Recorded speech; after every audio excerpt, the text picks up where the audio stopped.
सुप्रभात बच्चों, आप सब कैसे हो? आशा है आप सब घर पर ठीक होंगे। आज हम हिंदी में एक और नया पाठ करेंगे जिसका नाम है चश्मे की यात्रा कथा। वैज्ञानिक अभिउन्नति के फलस्वरूप अनेकानेक उपयोगी वस्तुओं के आविष्कार हुए हैं।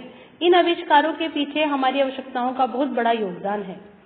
इसी उद्देश्य से अभी भी नित्य नूतन वस्तुएं अविकसित की जा रही हैं। उनकी यात्रा कथा उतनी ही रोचक है।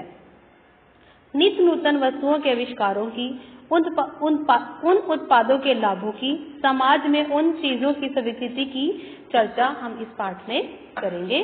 पाठ कुछ इस तरह से शुरू होता है। नेत्र रोगों के बारे में एक पौराणिक कथा है। मिथिला के राजा जनक नित्य प्रति सूर्य देवता का पूजन करते थे। एक दिन उन्हें अपने आप पर बड़ा घमंड हो गया।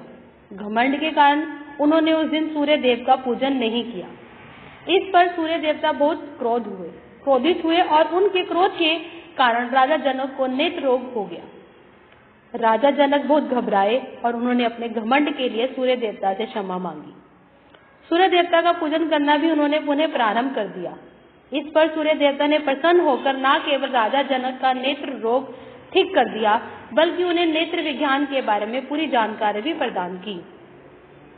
इस जानकारी के आधार पर राजा जनक ने नेत्र रोगों के बारे में एक ग्रंथ की भी रचना की। प्रसिद्ध ग्रंथ आयुर्वेद में भी नेत्र रोगों की तथा उनके उपचार की विस्तृत चर्चा की गई है।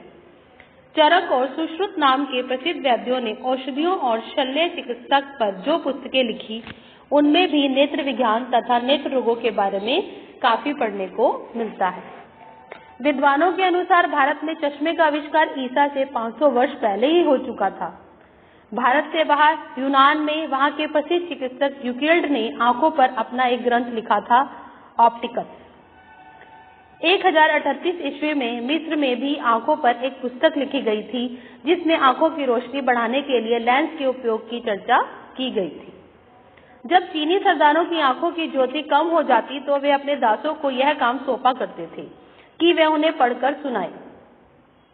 K.S. लेटरेट ने अपनी पुस्तक चीनी इतिहास एवं सभ्यता में लिखा है कि चीनियों ने शीशे के लेंस का प्रयोग भारत से ही सीखा था।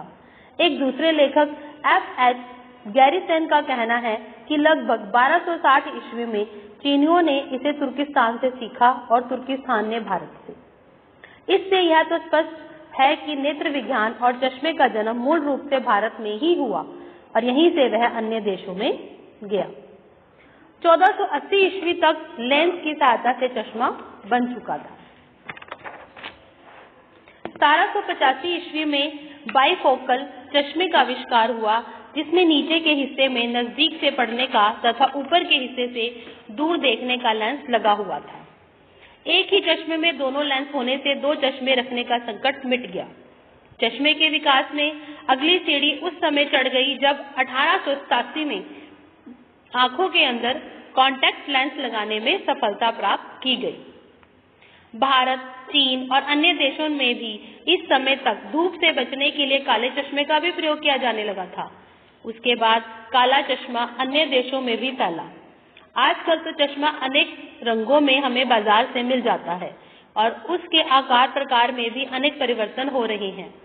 आज के युग में हम चश्मे को नेत्र ज्योति बढ़ाने के लिए भी काम में लेते हैं और फैशन के रूप में भी।